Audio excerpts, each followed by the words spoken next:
What is up, football fans? Welcome to another edition of the Inside the Ashes Air It Out podcast. I am your host, Juan Pablo Gorni Camargo, and I am joined in a virtual conference call filled with football experts. I got Mr. Darren Braxton to my left. I got Avery Collins right below me, and I got Mr. Darius Riddick.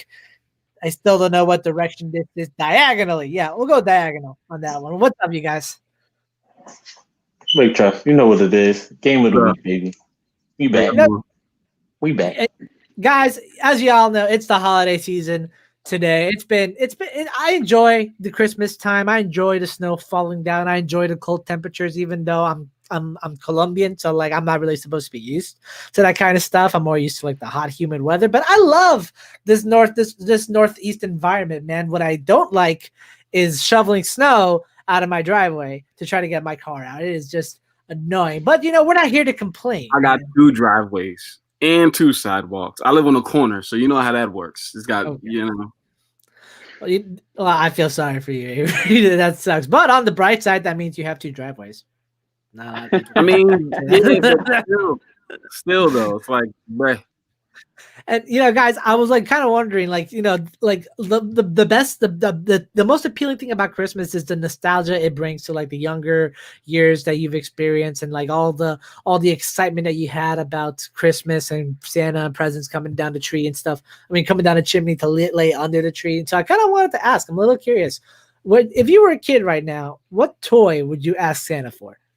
And I want to start off with Avery on that one first because I'm kind of curious on it. If I was to ask Santa for a toy, it depends on the age. What age range are we talking here? Let's say you're 8. 8? Okay. What was I doing when I was 8? I loved riding my bike. I really did. Like I truly enjoyed being outside riding my bike. So I would probably, it was either that or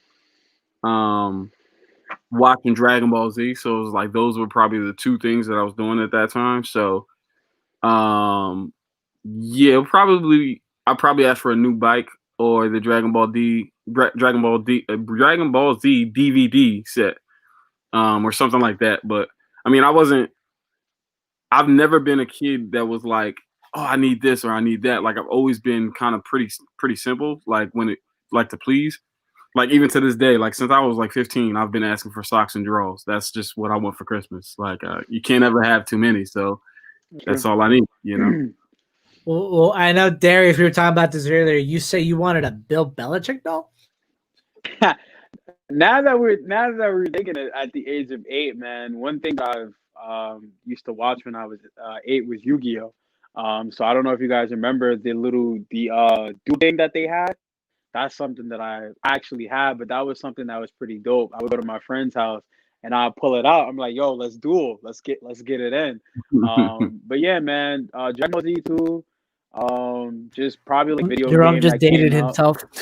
Dragon Ball Z 2, man. Listen, Rock'em Sock'ems are dope, man. Like we have church events and we have Rock'em Sock'em Robots and Hungry Hippo. Those, like it gets really intense if you play for real, like. It's lit. And then maybe like a remote control car to just like take it out outside, just let her drive around and practice my driving when I was like 8 years old. I had one of the illest remote control cars ever. The wheels went like this, so I could go like one of those. It was crazy, yo. Darren? What about you, man? What would you ask? Honestly, I was doing a little bit of everything, either outside, inside. But at 8, I really was starting to get more into video games. So if it was me and it's today, I need that PS5. I knew that was coming. I knew somebody was going to say that. The surprising part, I'm an Xbox guy. So how you gonna leave us? I had the first Xbox when it came. So how you Listen, I had us? the first Xbox when it came out, and I continued on. But the very first system that my mom ever got me and my little brother was a PlayStation. And y'all turned your backs on us. All right. We don't want you over here. I'm gonna move away from your guys' stuff because for me, I'm more into like. So when I was a kid, my brother and I loved building things. Lego was like our favoriteest toy in the whole world. And we recently discovered like these old Bionicles that we had in the basement, and I noticed that we only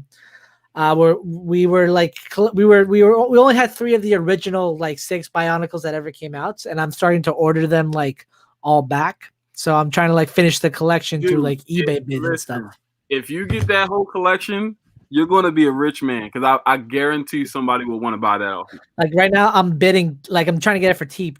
One of them is $10 on eBay, but I'm not trying to let that be public information right now because I got sniped like twice already for that thing. So I'm trying to get that win going. But guys, fun story. A couple years ago, I went to SantaCon and I spray painted my beard and my hair white, so I really did look like Santa when I did down there. And right now, like with the light coming down on me, I'm looking a little red and jolly right now. But as of right now, I'm not Santa. I'm not here to bring presents to you guys. I can't give you your PS5 there, and this is not going to happen. What I can give you, a little stocking stuffer, is a little bit of NFL news to run us down, and we're getting into the rundown. And first thing on the list, you guys, kind of like a medical miracle. So on Sunday against the Packers, Lions center Frank Ragnow suffered a fractured windpipe and played the rest of the game. He suffered it in the 4th quarter, and he still went and played, but he couldn't call any of the audibles for Matthew Stafford there. Instead, he had to rely on his guards to get the communication out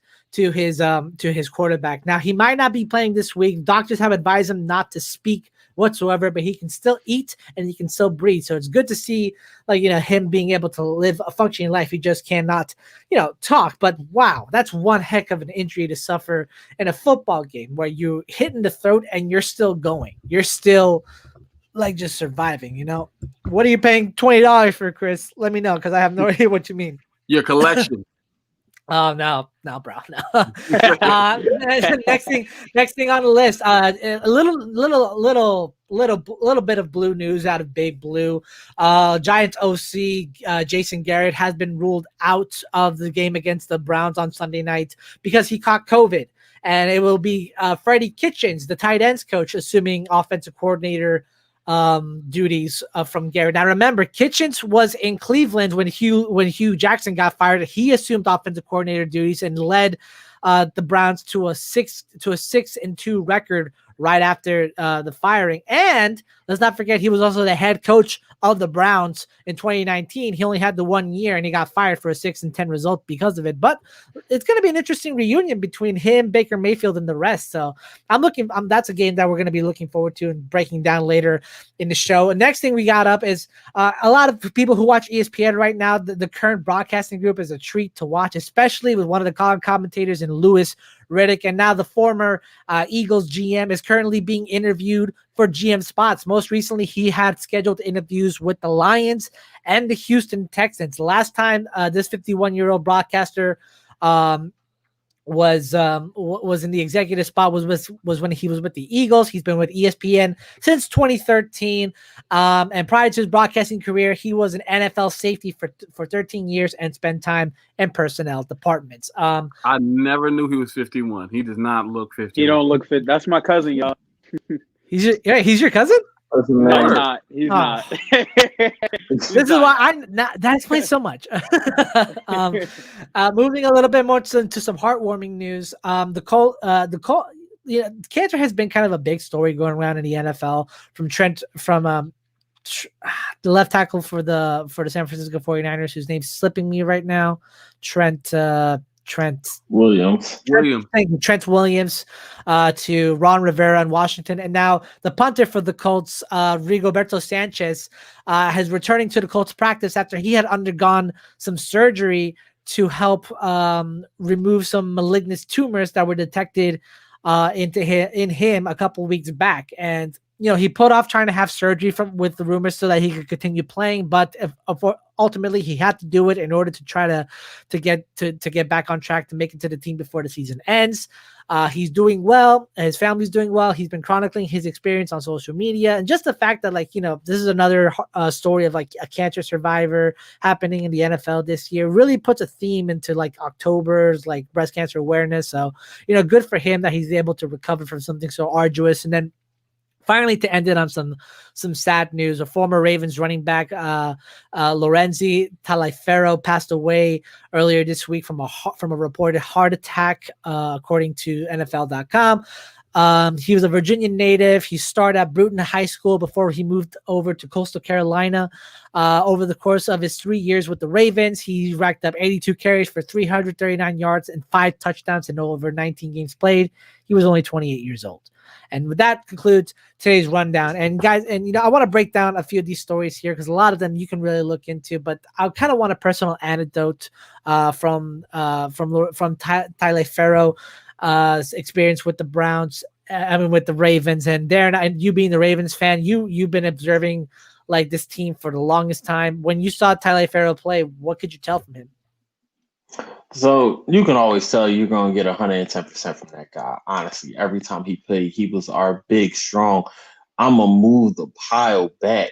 I believe his career high was 93 yards against the Cleveland Browns of all team, and he had a touchdown that game as well. But the guy unfortunately had too many injuries for all 3 seasons he was with us. He ended up unfortunately on the injured reserve list, and it just really cut a career like his short. Because you can see the potential in the guy. He had plenty of it, especially when you go back to his college days at Coastal Carolina. He was part of the running back rotation that was taking on after the Ray Rice situation happened over in Baltimore. Avery, with the Giants situation of having to pass the reins down to Freddie Kitchens, he just because he assumed the coordinating calls when he was in Cleveland and then went on to be the head coach doesn't mean that he's exactly qualified to run this offense. Do you think the Giants offense can get like a different kind of approach with Kitchens calling the plays, or will it be the same old Jason Garrett approach and setting up the pass through the run and so on? I think it's going to be the same thing in a sense, right? I think they're going to continue to lean heavily on Wayne Gallman and take some pressure off of Daniel Jones. But at the same time, I mean, because you got to look at what Freddie Kitchens did, even though he got fired. Nick Chubb went off under him, right? So he knows how to scheme run plays and get guys going in the run game. So and I think that he's better suited right now as far as coaching to be a offensive coordinator than a head coach. So I think they got him in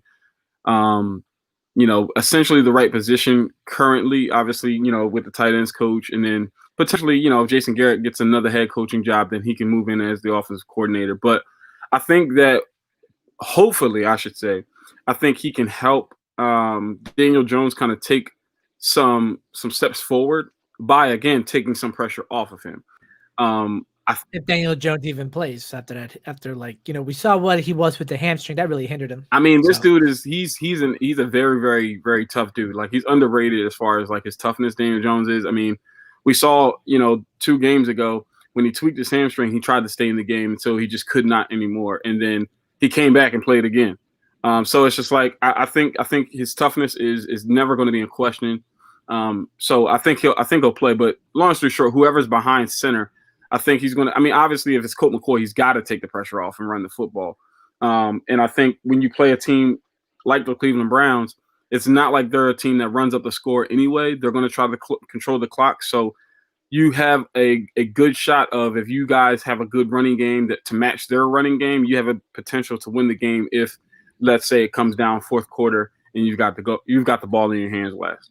It'll be a heartwarming sort of family reunion for Kitchen. Speaking of family reunions, Darius, you had me tricked on that Louis Riddick news for a minute, man. I almost believed you, dude. I almost did. And I thought, wow, that's a crazy coincidence, because I actually know a friend of mine who I went to Syracuse with, who's a cousin of Jalen Rose, who's on ESPN right now. But anyway, what are your thoughts on your quote unquote cousins interviewing schedule coming up? Do you think he has a chance to land any of these jobs?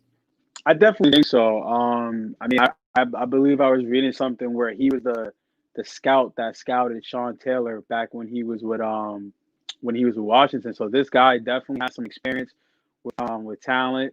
He's been with the Eagles, obviously, so he has the experience. And it would definitely be great. Bring him to Atlanta. it would be great to see another black man in the front office, right? It's only a few of them. I think the Miami Dolphins have one. So it would be really cool. It would be The really nice Browns to have see one him. too. The Browns have one. So it's a few people that have one. I definitely Nah, think he has Jerome, y'all had y'all chance.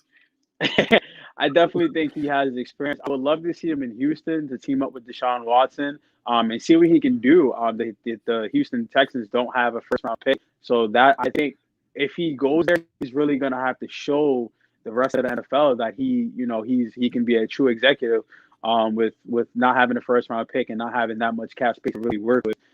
Houston not being a very very market that players do want to go to and actually play for, he's gonna have to really work his magic. But I definitely think he's gonna make a great GM for any team that signs him.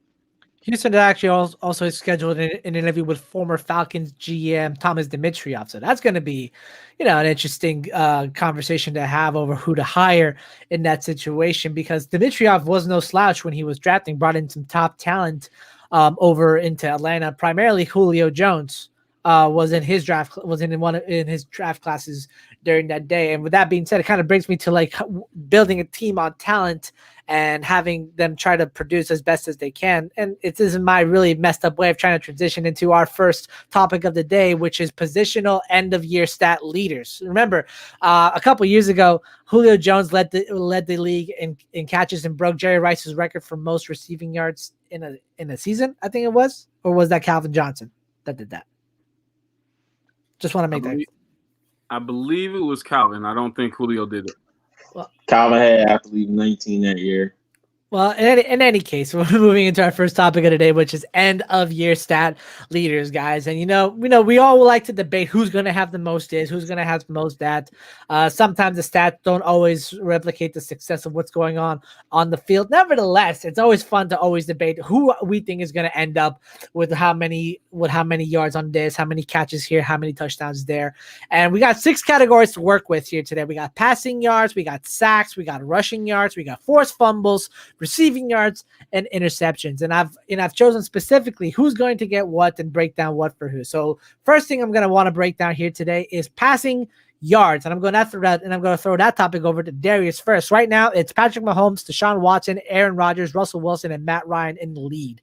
And I'm also giving you sacks with Aaron Donald, TJ Watt, Zadarius Smith, Trey Hendrickson, and Myles Garrett. Who do you think Darius are going to be able to finish with the most passing yards in the league and the most sacks?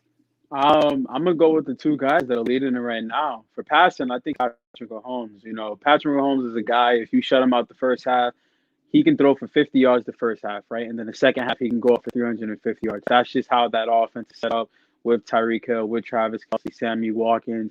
He has too many weapons not to be the league leader in passing yards. I definitely could see Patrick Mahomes topping, potentially maybe another 5,000 yard season, depending on how he plays the rest of the season, how the Chiefs play, especially if they are coming back from behind, where they're going to have to heavily rely on the passing. So I definitely could see Patrick Mahomes leading that stat. And the defensive sacks, I think it's going to be a tie between TJ Watt and Aaron Donald. I think it's going to be a tie between both of them. I can see both of them potentially cracking 20 sacks.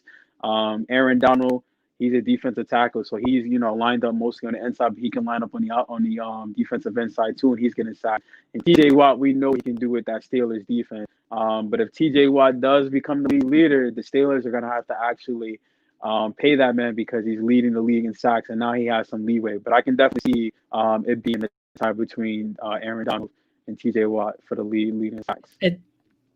It's generally these stats that land someone the league MVP and the defensive player of the year consideration. But there's also like 2 underrated stats that really help with that, which is turnovers and rushing yards. And we'll get to interceptions later, but let's focus on forced fumbles and rushing yards right now, which makes me throw it over to Darren right now, man. In rushing yards, you have Derrick Henry 1, Dalvin Cook 2, James Robinson, an undrafted rookie, with 3, Ronald Jones with 4, and Nick Chubb with 5. And then in forced fumbles, you got your man Marlon Humphrey leading first. Then you got Yannick Ngakoue, and then a 5-way tie for third with Jason Pierre-Paul, Marcus Peters, Foye Oluokun, Myles Garrett, and Aaron Donald. Man, who do you think is going to finish first in both rushing yards and forced fumbles? So we all know who's going to lead the league in rushing. That's not even a debate at this point. It's going to be Derrick Henry. I'm sorry. There is no one that's going to catch him. He is ahead of everyone by almost 200 yards. And when you think about his lineup that he has to go against, two of the three teams he goes against are very susceptible to the run in the Detroit Lions and the Houston Texans. They have one good game they have to play against the Packers. And even then, we all know Derrick Henry still can go for over 100 yards. The guy has at least 6 games of just over 100 yards and 2 games over 200 this year. That's ridiculous. And honestly, I think the man can go over the 2,000 mark. He'd have to average over 150 yards a game to do that. And I think Avery, I looking at the believe- schedule, it could happen. You have to look at the schedule, people. How you just gonna steal? How you just gonna steal my hot take like that, Mike? I was That's gonna say that, sorry, Avery. buddy. I was gonna say that, That's Avery.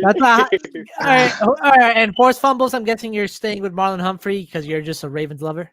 No, I'm going with Marlon Humphreys, not because I'm a Ravens lover, but because the guy is leading it by 3+ sacks.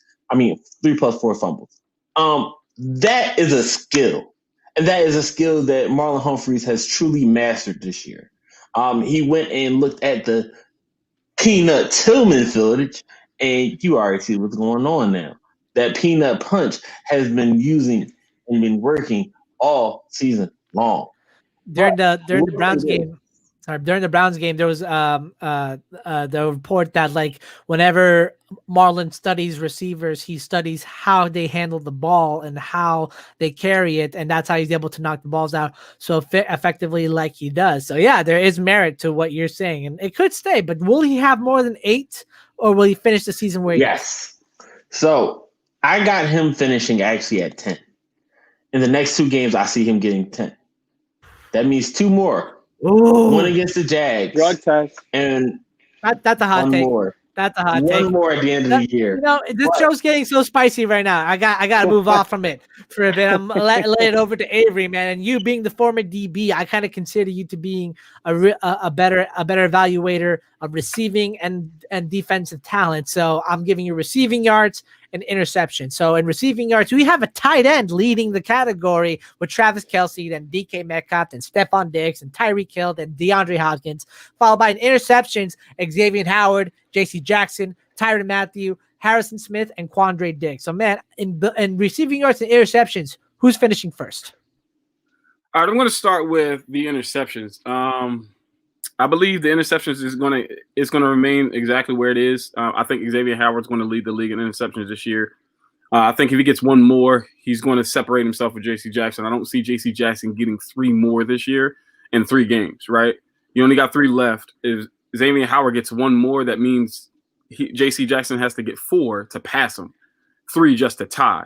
Right now, he needs 3 to beat him if Xavier Howard doesn't get another. I think Xavier Howard's put up enough of a gap. Plus, he plays on a defense that, again, is proving my point from before. Byron Jones is a legitimate 1 corner in this league. And he's proving that because teams are actually threatening and throwing to Xavier Howard more than they are to throwing to Byron Jones' side because they feel like that's the better matchup. Obviously, they're mistaken because he's got 9 picks. And we saw the one that he had last week, which was phenomenal. So I think Xavier Howard is going to he's going to finish off the year leading the league in picks. Now, when it comes to receiving yards, all right, I'm gonna go in order from who I don't think it's going to be. All right, so in order from who I don't think it's going to be, starting with Stephon Diggs. I don't think he's going to lead the league in receiving yards. Reason why? He's got the Broncos coming up, which again they're not a great team, but defensively they're still pretty solid on the back end. And so they've got AJ Bouye, and so I just don't see him just continuing to torch the league. Then they've got the Patriots with Stephon Gilmore and the aforementioned J.C. Jackson. So it's not like he can run on either side of the field and just dominate a matchup. And that's if Stephon Gilmore doesn't follow him the entire game. And then the aforementioned Dolphins with Xavier Howard and Byron Jones. There's neither side of the field that you can go to that says, okay, I'm going to dominate this matchup. So I don't think it's going to be Stephon Diggs. Number 2, who I don't think it's going to be, DK Metcalf. I don't think it's going to be DK Metcalf because he's got Washington coming up. Again, another solid defense that a lot of people are underrating, and it's a team that's fighting for their division at this point. And then he's got to go against the Rams and Jalen Ramsey. And we still have yet to see him perform against the top corner and dominate against the top corners in this league. Like I said, we've seen him go against Patrick Peterson twice. Not much there. We've seen him go against who was it? Jalen Ramsey once already this year. Not much there. So I got to see him produce against the top corners for me to say, yeah, this guy is, elite and top 10 in this league. I just don't. I can't see it right now. And then he's got the Seahawks versus the 49ers. Again, that's another defense that just plays well. Richard Sherman. And that features Richard Sherman back in the lineup too. He's still a guy. Like, he's not the old Richard Sherman, no, but he's still got it up here between the ears. And so he's going to make DK think. Plus, it's a rivalry game, so you never know how that one's going to go. So is it going to be a tight end? So I think that I think Travis Kelce is going to lead the league in receiving yards this year, and the reason why is because you've got the Saints coming up, right? I mean, the Saints are phenomenal on defense, right? But they're not going to put a linebacker on Travis Kelce, so you're not going to have Quan Alexander or Demario Williams on him. They're going to have Malcolm Jenkins, and Malcolm Jenkins has been getting cooked by tight ends this year. We saw what Darren Waller did to him, and Travis Kelce is better. Like, for me, even if you watch the Saints games, though there weren't a lot of completions, Hayden Hurst was cooking Malcolm Jenkins. Then you've got the Chiefs versus the Falcons. I love Keanu Neal. Keanu Neal he's not going to be able to cover Travis Kelce one-on-one. Ricardo Allen's too small to cover him one-on-one. And Foye Oluokun, as well as he plays, he's going to be our run-stopping linebacker. Deion Jones is a great coverage linebacker, but you got to make sure that you cover the back out of the backfield and Clyde Edwards-Helaire and Le'Veon Bell, so he's going to be staying there. I don't know anybody on our defense who's going to be able to guard him one-on-one. And then the Chargers either, which is the final game of the year. And I was going to say, and then you got the Chargers, a Derwin James-less Chargers team. Now, if Derwin James plays that game, I'm like, okay, yeah, Derwin James. I mean, we saw Derwin James shut down whoever, during the Hard Knocks prior to him getting hurt. So, for me, I just think it's going to be Travis Kelce. I think he's going to lead the league. I think he ends the year with if not 1,800, very, very close to it. A lot of these guys that we've all talked about in terms of style leaders, like a lot of them are featured on playoff teams. Patrick Mahomes, Aaron Rodgers, Russell Wilson, Aaron Donald, Zadarius Smith, Derrick Henry was the only running back right now. Marlon Humphrey, possibly if the Ravens can sneak it in. Travis Kelce, DK Metcalf, Stephon Diggs, Tyreek Hill, Xavier Howard if Miami somehow sneaks it in. But guys, looking over at the playoff bracket. And with COVID levels rising up, it really brought the question if the NFL could possibly pursue a playoff bubble situation. And we got our answer. And no, they are not planning to do it. According to an article posted on NFL.com, that they sent out a league-wide memo on Wednesday banning teams from creating local bubbles during the postseason by mandating that players stay in a hotel except for the night before the game. The NFL is justifying their decision, saying this decision is based upon an analysis of the frequency of positive cases in the league compared to the risk of significant spread among players and staff gathered for an extended period of time at one hotel. And,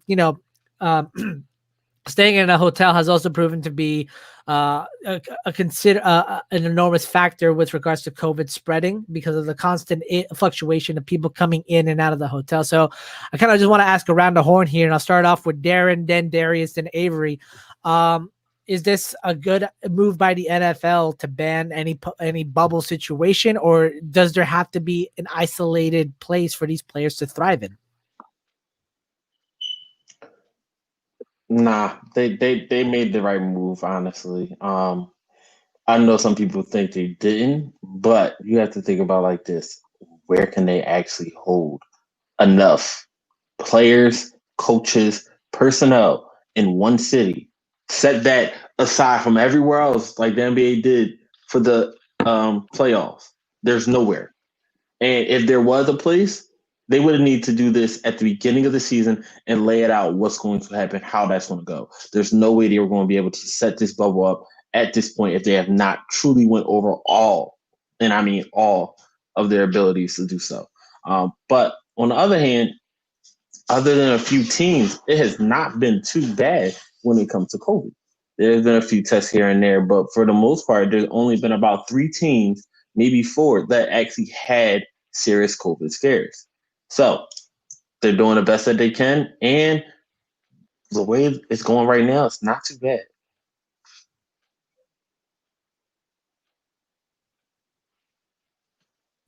And Darius, your thoughts on it? I mean, I'm a little torn. I feel like the bubble would have been a good idea, just to protect the players, obviously, just from families, because some of these players do go out there and, they're in contact with other players. You don't know who has COVID, and you're going back to your family. So I think from a health standpoint, I think the best thing would have been to do bubble. Obviously, we saw what the NBA did with the bubble. I mean, it's a lot less players, but I definitely think the bubble would have been a good point. But then I'm looking at it like maybe NFL didn't want to spend that much money, because the NBA, when they did the bubble, it cost them over, I think I was over like $500 million just for that bubble. So the NFL is all about, we're not going to want to spend money, we want to bring in money, especially with everything that's going on in the NFL. They're probably not making as much money as they usually are. So they're like, we're not going to spend money trying to protect players, and we're trying to make that money because of COVID. So I think I kind of get both sides. I'm just looking at it from a health standpoint. I would have loved for the players to be able to be in that bubble, to be safe from their families, obviously. But I believe it says something like they can be in the hotel the day before games, which they already are doing now. So, but I definitely just wish they would have did the bubble for obvious reasons. Well, I'm going to say I agree with Darren in the sense of, at this point, I don't think that it's feasible for them to put, make a bubble thing happen.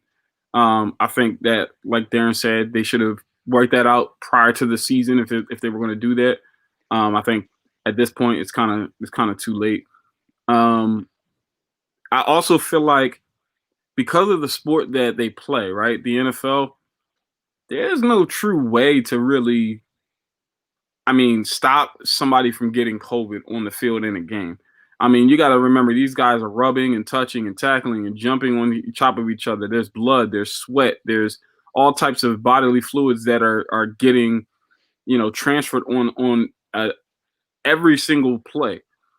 So if somebody's going to get COVID or it's going to spread, it's just going to spread.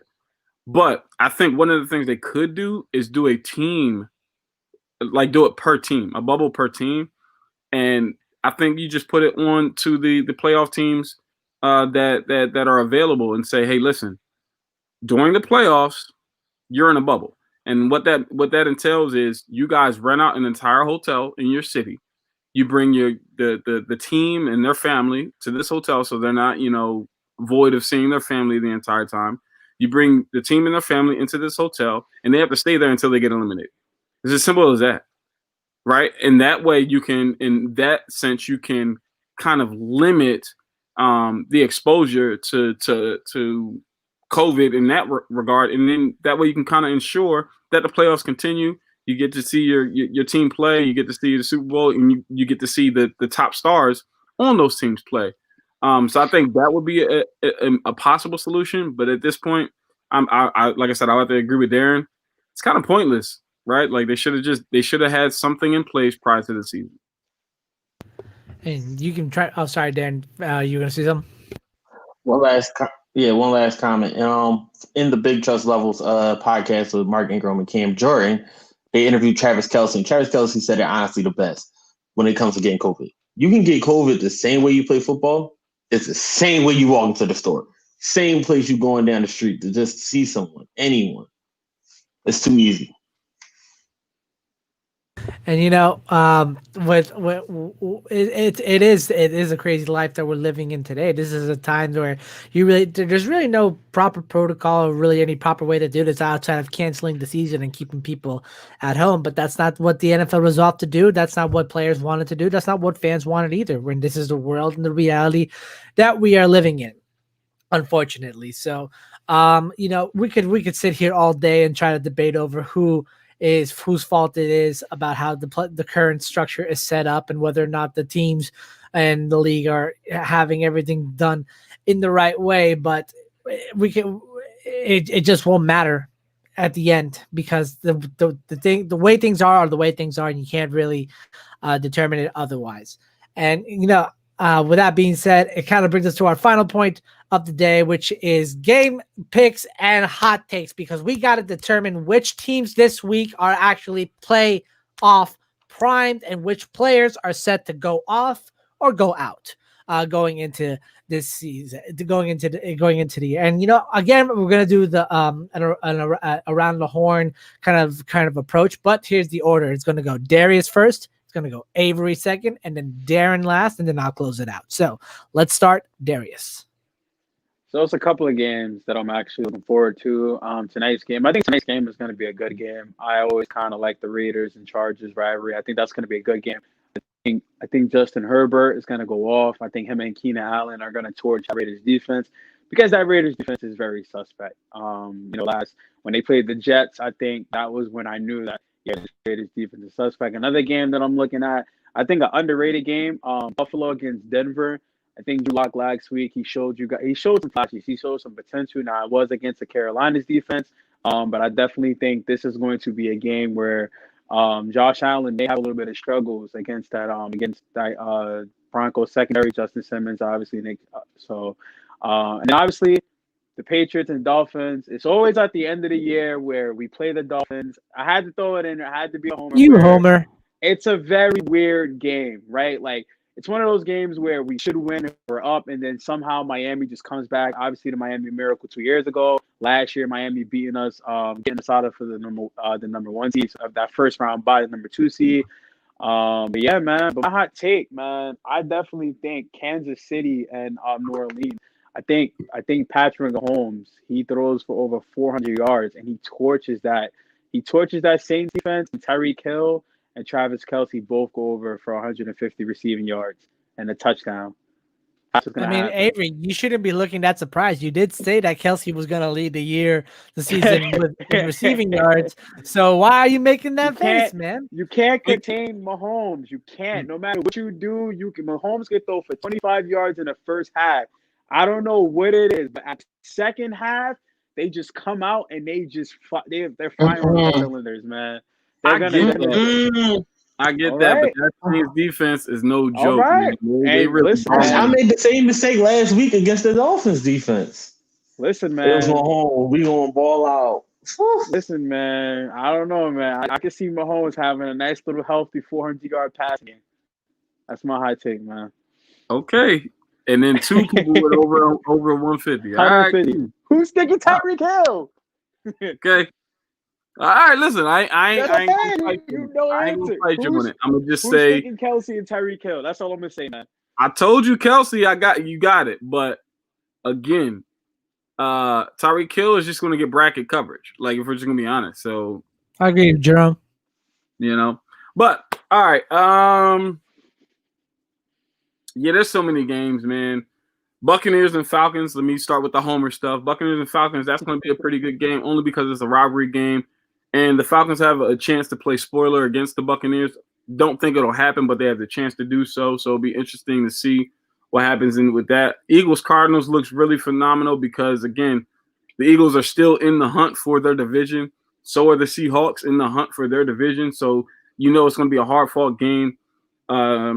I just feel like that's going to be something, crazy. Obviously, Chiefs Saints. I don't even have to talk about that. Bears Vikings is a really good game that I'm really, really interested to see because both teams are still in the hunt for the playoffs. I think the division is obviously going to go to the Packers at this point, but who's going to be the second team that could potentially, make a push, late and get into the playoffs?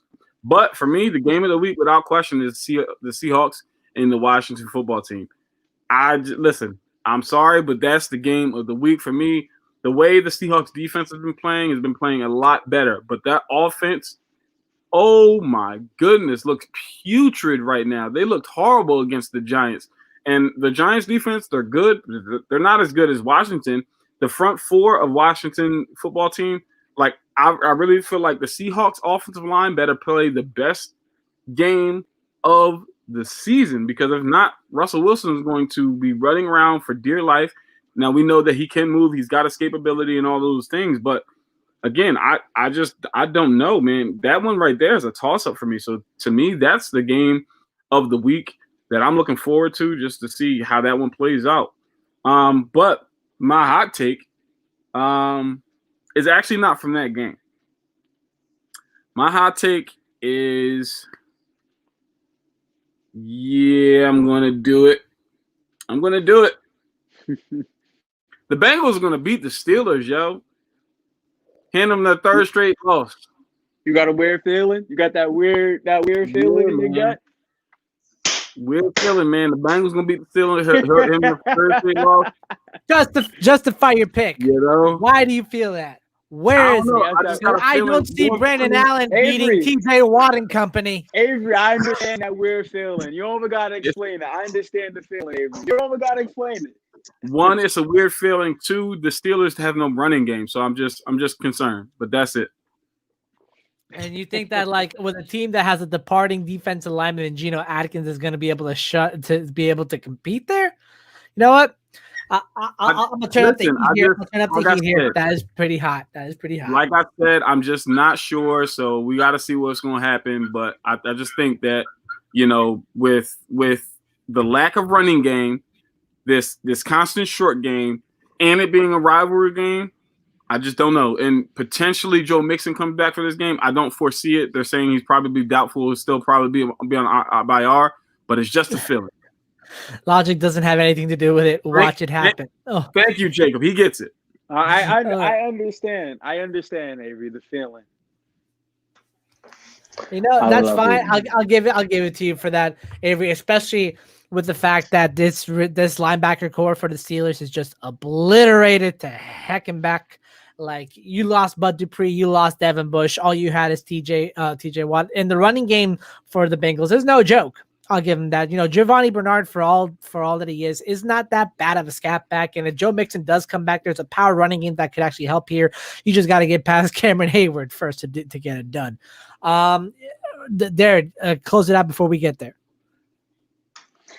All right, man. So, I got a couple games, honestly. Indy versus Houston looks like a great one to me. You seen what happened last time. Deshaun Watson, Jacob, pour the water on the hot sauce, man. Pour the water on the hot sauce. Tampa Bay and Atlanta, I really like that one because it's an in-division rival, and those two teams are not really bad. Like, a lot of people think the Falcons are bad. They have their moments when they're really good. And I really want to see those against in-division rivals like they normally do. And then the game actually tonight, Chargers in Vegas. I love the way that the two teams have it built. And I think the battle is going to be between the quarterbacks. Is Herbert going to be better than Carr? Is this going to be Herbert's first primetime game? No. No, it's not. It's first primetime game. Monday game. He had 4 touchdowns. Mind y'all, just a reminder. But that was like 2 months ago. He's regressed a little bit in the past couple of weeks. Hey, but just my hot takes though. Actually go along like this. Watson gets his revenge, gets a game-winning drive with a game-winning touchdown thrown to Brandon Cooks to make up for his fumble for last time. As well, Las Vegas lose. And with Indy and Las Vegas losing, we in the playoffs, baby. Not if Jacksonville upset y'all. Not if Jacksonville gets the win. You almost had me, and then I realized you almost had me, and then you made me realize you were a Ravens fan. So you're too biased on that situation there, and you're too biased. You know what? I'm blowing your hot take out like a candle. It is not that hot. I will say this: blow that. Beating the Colts is going to be amazing to see, as well as payback for him. And I really wanted to see Herbert get his first Monday night victory or Thursday night victory. It would really be nice to see him get a primetime game victory. Well, now it's my turn to unleash my stuff. And before I do, I'm just going to give my pick for tonight's game. If y'all watch on Instagram Live when I do the picks, the jersey picks, here is mine for tonight. Gotta love the powder blues, man. I love those jerseys. Okay. I have my headphones off. What'd you say? One of the best. I said you gotta love the powder blues, man. The powder blues are amazing. This is why I did not want a Charger jersey unless it was a powder blue Chargers jersey. And I got it. And it fits my criteria because it's Phillip Rivers on it too. So that works out pretty well for me in that aspect. But getting to what I'm trying to get at. First, I see the Chargers beating the Raiders here tonight because the Raiders defense has regressed severely over the past couple of weeks. We saw they couldn't compete against the New York Jets, my New York Jets. They almost lost to the New York Jets, a winless team, and it took a cover blitz 0 to try to get them that win. Then they got absolutely humiliated by the Indianapolis Colts, which, again, I still don't blame Derek Carr for that performance. I blame the defense for being just so mediocre, even having lost Jonathan Abrams. Let's not forget the Falcons stomped them too. So it's That been too. 3 bad weeks. Ever since the second Chiefs game, they just have not been the same. You need to update the LA jersey. Where does it say San Diego on here? I don't see that anywhere. Anyway, and my game of the week is actually one y'all weren't even talking about or expecting. It's the it's the Eagles visiting the Cardinals this Sunday. Let me explain why. It's weird to say, but the Cardinals. Oh, I'm sorry, Avery, you did bring it up. I apologize for that. But with the Cardinals and the Eagles somehow are still in contention for a playoff spot, even if it's just minor percentages. They are still in contention, but neither one of them has it easy. For both teams, the Cardinals have their home against San Francisco, which is a top tier defense. And you know what, Jerome, the powder blue will always win no matter what. This should have been their new uniform anyway. They didn't have to do a redesign. And then their final game will be against the Los Angeles Rams in LA. And both of these teams have top 2 defenses. Avery, you alluded to them having top tier corners in Jalen Ramsey and Richard Sherman, and even DeAndre Hopkins can't win both those matchups in back-to-back weeks. So it's going to be a tough ask for Kyler Murray to pull that off. And as for the Eagles, they go down to Jerry's World in Dallas, which, Dallas is slowly creeping back up into contention, but I think they're not going to make the playoffs. But they'd rather be playoff hope dashers than playoff hopefuls. No, it's not. I don't like the navy blue whatsoever. And then they host the Washington football team that have a top 10 defense, and they're the feel-good story of the year with Alex Smith coming back here, the rise and emergence of Antonio Gibson and Terry McLaurin being Terry McKilling it out there, man. Like, you can't deny the greatness of Scary Terry. And you know what's also another underrated matchup here? It's the battle of Oklahoma Sooner QBs, man. Jalen Hurts versus Kyler Murray. It is alma mater battle right here, ladies and gentlemen. I'm calling it the Lincoln Riley Bowl here because both of them were coached and had great seasons under Riley. So that's what I'm looking forward to watching. And my hot takes for that game, for that, I'm saying that both Jalen Hurts and Kyler Murray are going to pass for 250 yards in that game. And I say that Jalen Hurts will rush again for over 100 yards in that game too, but the Cardinals pull out with the win. Not bad. It should be the O'Reilly Bowl. The O for Oklahoma, Riley for Lincoln, O'Reilly Bowl. You got O'Reilly Bowl. Sponsored by O'Reilly Auto Parts. Right there. I did that. I don't know if that's a regional joke or if like O'Reilly is like sponsored nationally, but hey, it could work. Terry with a real QB is a top 5. I'm not adding you, Jacob. I completely understand you, but like Justin Herbert only 3 touchdowns to break the rookie record held by Baker Mayfield. You know what's funny? Thank you, Jerome. You actually gave me another hot take to go with. I'd say that just like he did against the Saints on Monday night, and he threw 4 touchdowns. Justin Herbert breaks the rookie pass down record tonight against the Raiders. It's gonna happen. It's gonna be. I get that Mike Williams and Keenan Allen might be on limited reps tonight, but I say 2 touchdowns to Keenan Allen, 1 to Mike Williams, and then a screen pass over to Is Eckler Hunter in tonight? Henry's gonna get that third touchdown. No. Hunter There Henry you will go. get the touchdown. He won't get the TD. Hunter Nah. Henry's gonna get So the two touchdown. to Keenan. Here's the hot take. He gets 4 touchdowns to 4 different receivers, or 5 to 5 different. How about that? 1 to Eckler, 1 to Keenan, 1 to Mike, 1 to Hunter, and yeah. So Yeah. I say 4. You say 5. You'll get a touchdown. So are we saying that Justin Herbert is now the Everyone QB needs to version of Oprah right now? Is that what we're That's saying? what it looks right now? like. Yes, That's what he it will looks be like. sniped, people. Okay. All over the field. He will be All right, how sniped. about this? Let's have a hot take off. I say 4 touchdowns. Avery says 5 touchdowns, and then we'll keep. And then next week, if next week we'll see who wins. We'll see who comes up the winner. got Avery. 3. We'll see how that comes I up. got 3. I'm gonna go 3 on the You're, dot. you're, He you're, gets 3. I'm not counting you. I'm not counting you. I'm not counting you in this, man. He's getting 3 and 3 only. That's it. You saying Here's he's another tying the hot record? take. Here's You're another saying hot take. No picks. No picks. No picks. No picks. Okay. You know what? Fine. Nope. There, We're throwing too much hype on Justin Herbert right now, and this is a guy that got no hype going into the league in the first place. So like, Mhm. we got Go to watch step back my interview. Go Huh? check out my interview. with Herbert. That's Okay. right. Forward. You know what?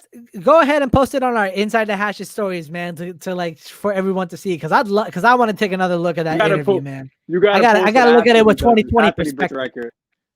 After he breaks the record, you post it. I think Jalen Biden will be the leading wide receiver from the Chargers. Ah, no. Sneaky. Sneaky guy right there. No. Yes. No, look, he's It's a called a hot good take slot for a receiver at reason. best. No, It's called the hot No. take for a reason. no, real one. Justin Herbert was that guy, QB2 last year. Who's QB1, Jacob? Did you have Tua or Burrow on it? Because that's pretty interchangeable at this point. Yeah, I don't know if I would have him at Burrow. 2. Burrow number 1 last year. I'm sorry. I don't couldn't do know. Tua No, over he Burrow doesn't. last year. Tua- That's- See, y'all are prisoners of the moment. Y'all forgot who Tua was, man. No, I said He's last like- year. Here's what. Here's in my opinion. No, Going into the draft, I had Tua 1, Joe 2, and Justin Herbert 3. Now it's Herbert number 1, 2, and it's a tie for 2 between Joe Burrow and Tua Tagovailoa, because even though Tua's playing conservatively down in Miami, he's got that arm, he's got that talent, and he's got that instinct. So you can't take that away from him. Even though Burrow was the Bengals offense this year, and as a rookie, that's incredible to do. And guys, we can keep throwing out hot takes here and there all night, but unfortunately, we are out of time.